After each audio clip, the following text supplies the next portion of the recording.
Hey everyone, this is Paris. I am here with the 411 for the Gospel of Jesus Christ. I wanted to talk to you all today about living between two voices. Living between two voices. I'm going to be reading from my notes because I'm a note taker, and I'm also going to be reading from the Bible. So let's get our Bibles out.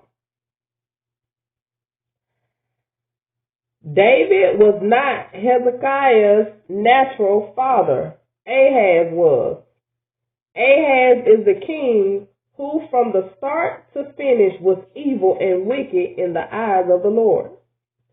The Bible says Ahaz was unfaithful to the Lord and he sacrificed to other gods in 2 Chronicles 28.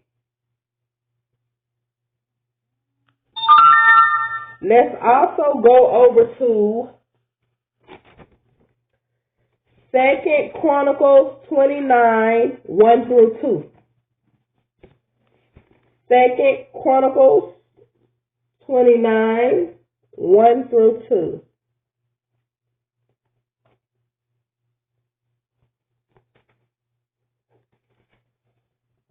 And it reads, Hezekiah became king when he was 25 years old, and he reigned 29 years in Jerusalem. His mother's name was Abijah, the daughter of Zechariah, and he did what was right in the sight of the Lord, according to all that his father David had done.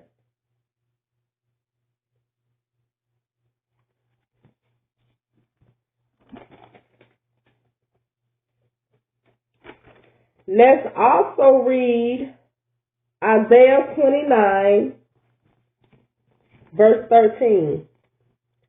Isaiah chapter 29, verse 13.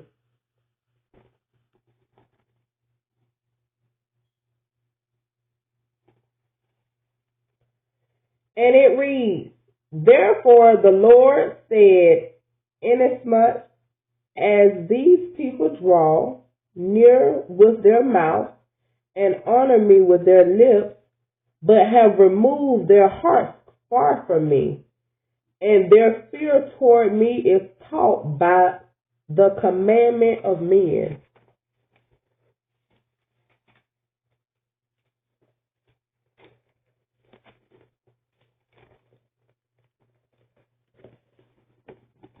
Let's also go over to Revelations chapter 3, verse 15 through 16. Revelations chapter 3, verse 15 through 16. Revelations in the front, y'all. You better not go to the front. Revelations is not in the front. Revelations chapter 3, verse 15 through 16. And it reads, I know your works, that you are neither cold nor hot. I could wish you were cold or hot. So then, because you are lukewarm and neither cold nor hot, I will vomit you out my mouth.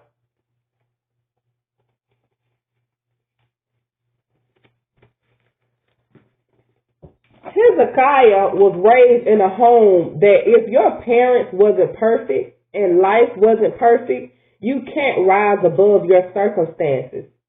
But Hezekiah was proof that you can bring good things out of bad places. When some things not well in one place, it shows up in another. Sometimes we're so worried about the symptoms and we don't get the root causes. We don't get down to the root. People worried about impressions more than reality. Have you ever wondered why wrong things happen to good people? When you sow good and reap bad, it's a painful experience. You can do all you can do, faithful in getting yourself together, and trouble comes to your door, as a shocking thing. There are times when you are broken in ways that are confusing. When things come and challenge our faith, sometimes it seems like faith don't work. I'm not saying it doesn't, but sometimes it seems like it. We have one person on one shoulder and one person on the other. One person is telling you to do good and the other one is telling you to do bad. We all have to live between two voices. One is saying, where is your faith? And the other one is saying, hold on to God. Because he might not come when you want him, but he's right on time. It's crazy how faith and fear can cohabitate under the same roof. Some point in your life, you will say, where is God? It's a shame to live and die and never be well. In some area, your faith has been put on trial. People who have faith recovers more rapidly. They are restored more rapidly. But there is a God who sits high and looks low and have all the power in his hands. Let's go over to 1 John chapter 2, verse 15 through 17. 1 John chapter 2, verse 15 through 17. And it reads, do not love the world or the things in the world. If anyone loves the world, the love of the Father is not in him. For all that is in the world, the lust of the flesh, the lust of the eyes, and the pride of life, is not of the Father, but is of the world. And the world is passing away, and the lust of it. But he who does the will of God abides forever.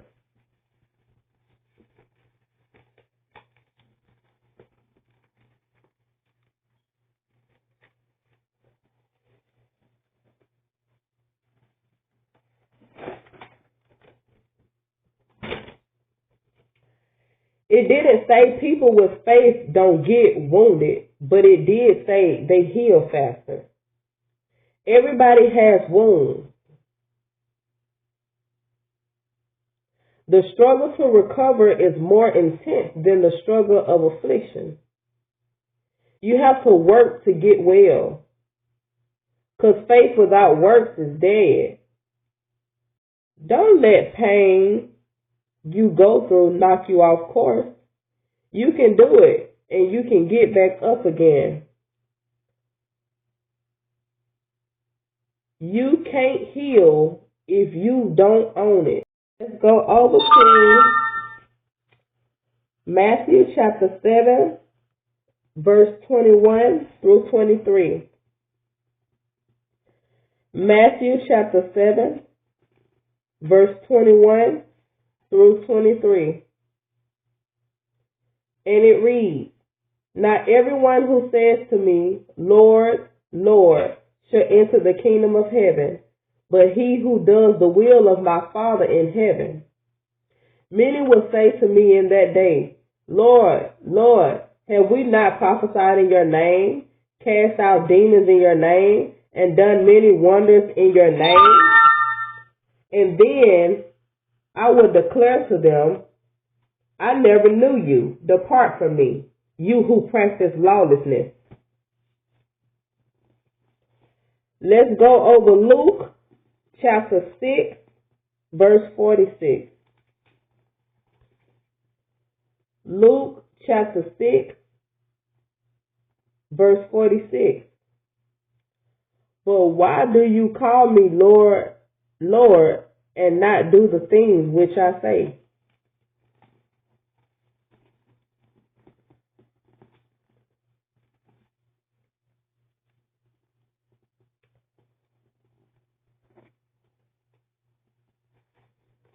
Let's go over to 1 Corinthians.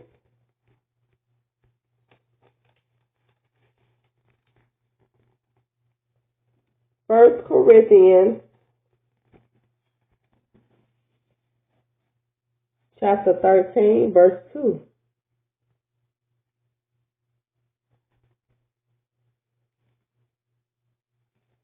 First Corinthians chapter 13, verse 2.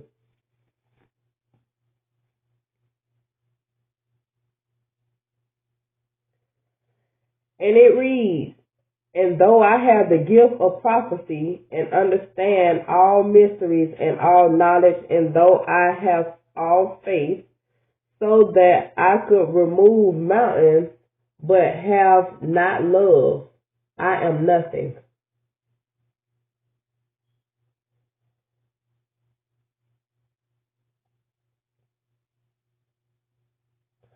Let's go over to 2 Corinthians chapter 13,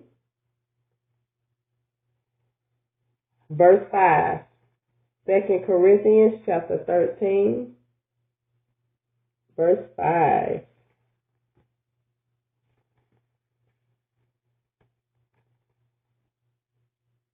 And it reads, "Examine yourselves as to whether you are in the faith.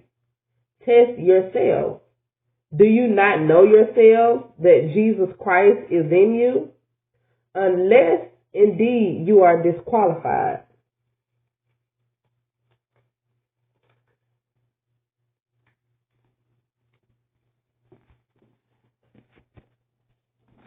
Hezekiah brought about a sweeping change for his people.